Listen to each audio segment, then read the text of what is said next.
और इस वक्त की सबसे बड़ी खबर आपको सलमान खान से जुड़ी बताते चले कि सलमान खान ने लॉरेंस गैंग पर पहली बार अपनी चुप्पी तोड़ी है।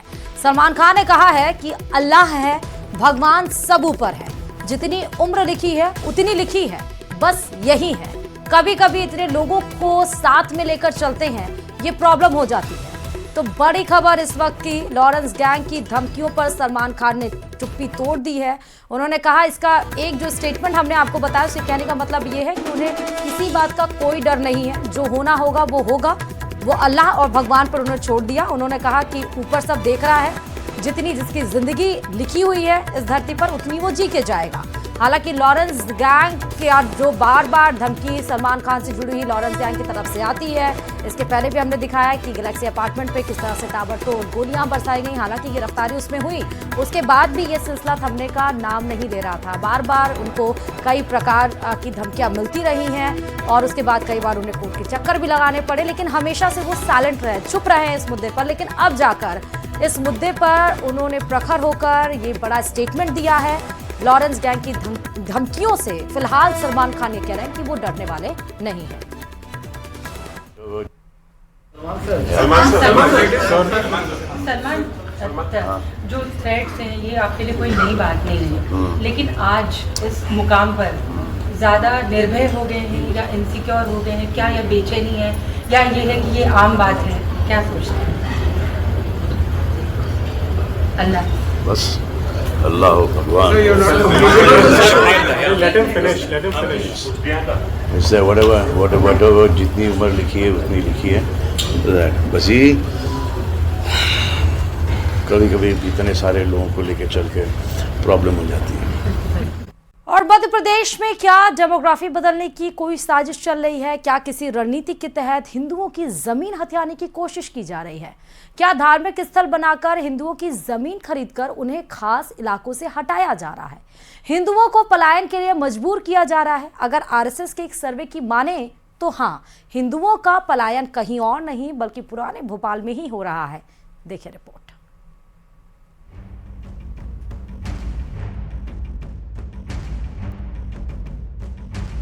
आरएसएस के सर्वे में बड़ा दावा, भोपाल में बदल रही डेमोग्राफी। पुराने भोपाल से हिंदुओं का पलायन,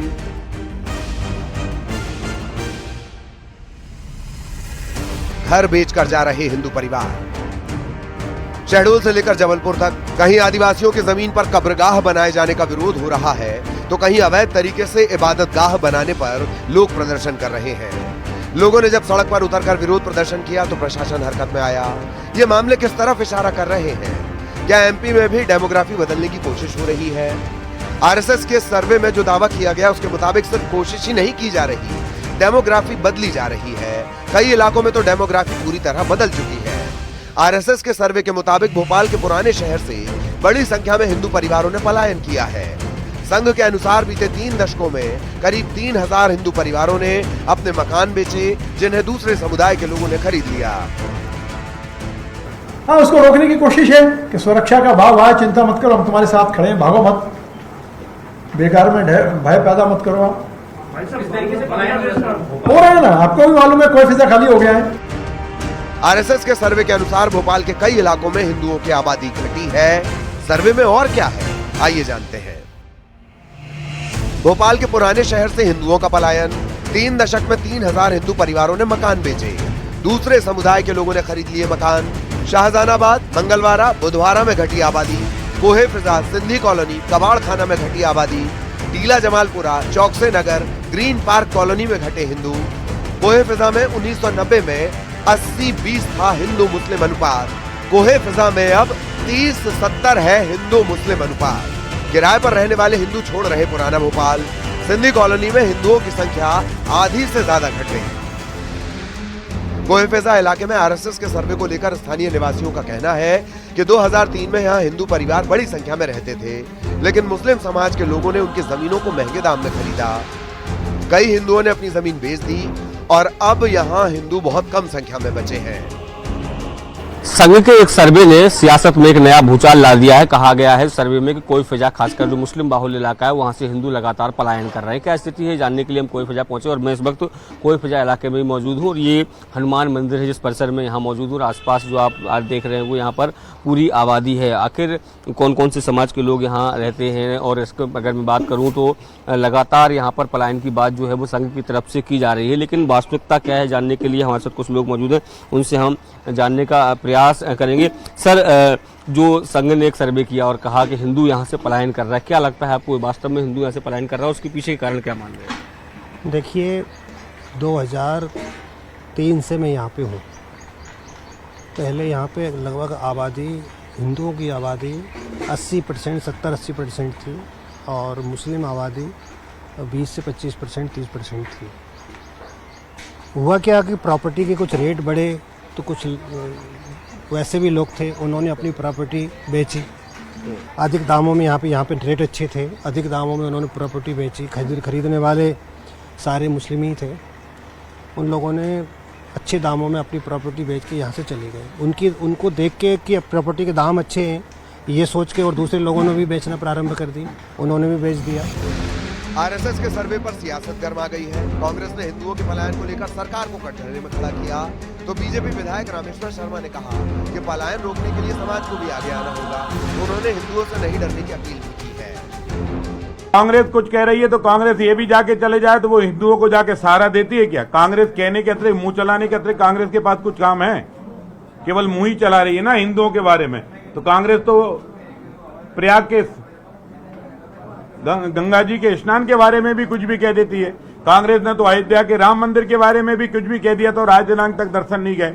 लेकिन संघ ने जो सर्वे किया है, ये संघ की जो चिंता है ये निश्चित रूप से समाज की चिंता है और समाज को संगठित होकर इस चिंता का समाधान करना चाहिए। चिंता का विषय होना चाहिए सरकार के लिए। संघ का सीधा निशाना इसका मतलब सरकार है। सरकार क्या कर रही है? सुरक्षा का जो भाव है वो जनता में नहीं दे पा रही है। अगर कोहे फिजा से पलायन हुआ है तो ये भी चिंता का विषय होना चाहिए कि जो नया भोपाल बना है उसमें मुस्लिम समुदाय का कोई व्यक्ति रहने को तैयार नहीं है। आपस में क्यों इतना एक दूसरे से दूर होते जा रहे हैं? हिंदुओं के पलायन पर जारी इस सियासत के बीच आरएसएस के दावे ने कई सवाल खड़े कर दिए। क्या वाकई भोपाल की डेमोग्राफी बदल रही है? हिंदुओं के पलायन के जो आंकड़े दिए गए हैं उनमें कितनी सच्चाई है? और भोपाल के पुराने शहर से हिंदुओं का पलायन हो रहा है तो इसकी वजह क्या है? क्या ये भोपाल की डेमोग्राफी बदलने की कोई साजिश है? Bureau report, news 18। और चलिए करौली से बड़ी खबर बताते चले। अनियंत्रित होकर बुग्गा पलट गया है। बुग्गा के पलटने से 1 दर्जन से ज्यादा लोग घायल बताए जा रहे हैं। घायलों को श्री महावीर जी अस्पताल में भर्ती कराया गया है, जहां पर उनका इलाज चल रहा है। 4 की हालत गंभीर बताई जा रही है, जिसको हिंडौन रेफर किया गया है। पुलिस अधिकारियों ने अस्पताल पहुंचकर पूरी इस घटना की जानकारी ली है। श्री महावीर जी के पास कोड़ियाई की बगीची क्षेत्र की एक घटना है। उन घायलों की भी तस्वीर दिखा रहे हैं, उन लोगों की जिनको चोट आई है, जिनके हाथ पैर में चोट आई है और अनियंत्रित होकर बुग्गा पलटा है, जिस वजह से 1 दर्जन से ज्यादा लोग इसमें घायल बताए गए हैं। 4 लोगों की हालत गंभीर है, जिन्हें रेफर किया गया है। ये भी बता दें, श्री महावीर जी के पास कोड़ियाई की बगीची क्षेत्र की एक घटना है।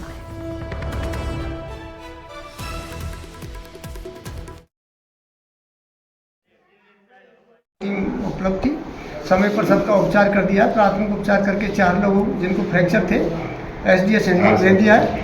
बाकी लोगों को प्राथमिक उपचार कर दिया है, कुछ की छुट्टी कर दिया है, 1-2 लोग एडमिट है, सब स्टेबल है, किसी को जान माल की कोई खतरा नहीं है। वक्फ बिल बेशक संसद में ना पेश हुआ हो, लेकिन इसको लेकर घमासान मचा है। All India Muslim personal law board ने वक्फ संशोधन विधेयक के खिलाफ देशव्यापी आंदोलन की घोषणा की है। वहीं AIMPLB पर बीजेपी देश के अल्पसंख्यकों और मुसलमानों को भड़काने का आरोप लगा रही है। देखिए रिपोर्ट। वक्फ बिल पर घमासान, सड़क से सदन तक संग्राम। वक्फ बिल के विरोध में मुसलमान तो साथ देने आए विपक्ष के सियासतदान। ये तस्वीरें बिहार के पटना की हैं, जिसकी गूंज दिल्ली तक सुनाई दे रही हैं। ये घमासान वक्फ बिल को लेकर है। दरअसल कुछ मुस्लिम संगठन वक्फ बिल का विरोध कर रहे हैं और इसी विरोध को लेकर सड़क से सदन तक संग्राम मचा है।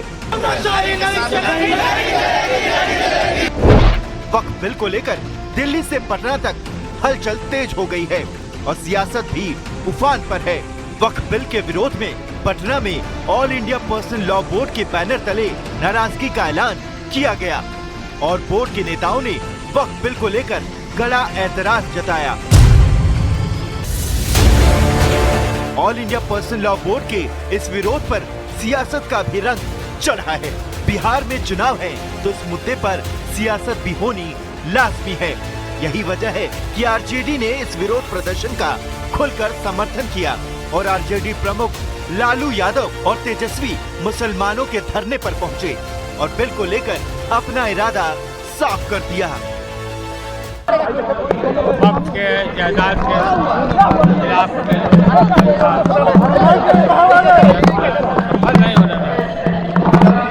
समर्थन कर रहे हैं वक्फ बिल का। केंद्र सरकार के साथ है, मोदी जी के साथ। हाँ, उन्हीं के साथ। जब इन्होंने कह दिया कि वक्फ बोर्ड का बिल जो लाया गया उसका विरोध कर रहे हैं, तो एक ही बात कितनी बार पूछना है। सिर्फ सड़क पर ही नहीं, सदन में भी इस मुद्दे पर हंगामा बरपा। बिहार विधानसभा में वक्फ बिल के विरोध में नारेबाजी हुई और टेबल तक पलटने की कोशिश की गई। खैर, एक तरफ जहां मुस्लिम संगठनों ने वक्फ बिल को लेकर यलकार छेड़ दिया, तो दूसरी तरफ विपक्ष के नेता इनके साथ हमदर्दी जताने में कोई कोर कसर नहीं छोड़ रहे हैं। लेकिन देखना ये होगा कि इनका विरोध सरकार पर कितना दबाव बना पाता है, क्योंकि सरकार ने साफ कर रखा है कि धर्म के नाम पर वक्फ की मनमानी नहीं चलेगी। वक्फ संशोधन बिल के खिलाफ मुस्लिम संगठनों के प्रदर्शन में आरजेडी अध्यक्ष लालू प्रसाद और तेजस्वी यादव पहुंचे हैं। तेजस्वी यादव ने कहा कि सब लोग साथ होकर लड़ेंगे तो इंशाअल्लाह जीत हमारी होगी और इस पर बीजेपी के नेता निशाना साध रहे, तुष्टीकरण करने का आरोप लगा रहे हैं। आप सब लोगों का शुक्रिया। अगर एक होकर के हम लोग लड़े तो इंशाअल्लाह हम लोगों की जीत तय है। विधानसभा चुनाव को लेकर बिहार में सियासी बिसात बिछाई जा रही है। हर उस वर्ग और जाति पर दांव लगाया जा रहा है जो चुनाव में वोट दिला सके। तो ऐसे वर्ग भी राजनीतिक दलों पर दबाव बनाने में जुटे हैं। वक्फ संशोधन विधेयक 2024 के खिलाफ अपनी आवाज बुलंद करने के लिए all India Muslim personal law board और देश भर के प्रमुख धार्मिक सामाजिक मुस्लिम संगठनों के सदस्य पटना में जुटे। मुस्लिम संगठनों ने विरोध किया तो राजनीतिक दल भी उनकी सहानुभूति हासिल करने की कोशिश में जुट गए। आरजेडी अध्यक्ष लालू प्रसाद और तेजस्वी के साथ ही एआईएमआईएम के नेता एकजुटता दिखाने के लिए गर्दनीबाग पहुंचे। तेजस्वी ने कहा, आप एक कदम चलेंगे तो हम 10 कदम चलेंगे। सब लोग साथ होकर लड़ेंगे तो इंशाअल्लाह जीत हमारी है। आप लोग अगर एक कदम चलिएगा तो हम लोग 4 कदम चलने का काम करेंगे और इस कानून को रोकने का काम करेंगे। आप सब लोगों का शुक्रिया। अगर एक होकर के हम लोग लड़े तो इंशाअल्लाह हम लोगों की जीत तय है। तेजस्वी यादव के इंशाअल्लाह कहने पर बिहार का सियासी माहौल गर्मा गया है। बीजेपी ने इसे तेजस्वी यादव की दोहरी मानसिकता करार दिया। तेजस्वी जी, टीका मिटा के टोपी लगा लेना और टोपी लगाने के बाद इंशाअल्लाह करना। आपके कुछ दोस्त लोग कुछ दिन पहले नारा दे रहे थे कि भारत तेरे टुकड़े होंगे इंशाअल्लाह। अब आप भी उसी की जमात में शामिल हो चुके हैं। वैसे बता दें, बिहार में मुस्लिम वोट पर महागठबंधन के साथ एनडीए में शामिल जेडीयू और एलजेपी भी दावेदारी जताती है। पटना में मुस्लिम संगठनों के प्रदर्शन का मकसद जेडीयू और एलजेपी पर दबाव बनाना है और उसी वक्त संशोधन बिल के खिलाफ मुस्लिम संगठनों के प्रदर्शन में तेजस्वी ने इंशाअल्लाह कह के क्या बढ़त बनाने की कोशिश की है, ये भी सवाल है। न्यूज़ 18 के लिए पटना से रवि एस नारायण के साथ ब्यूरो रिपोर्ट।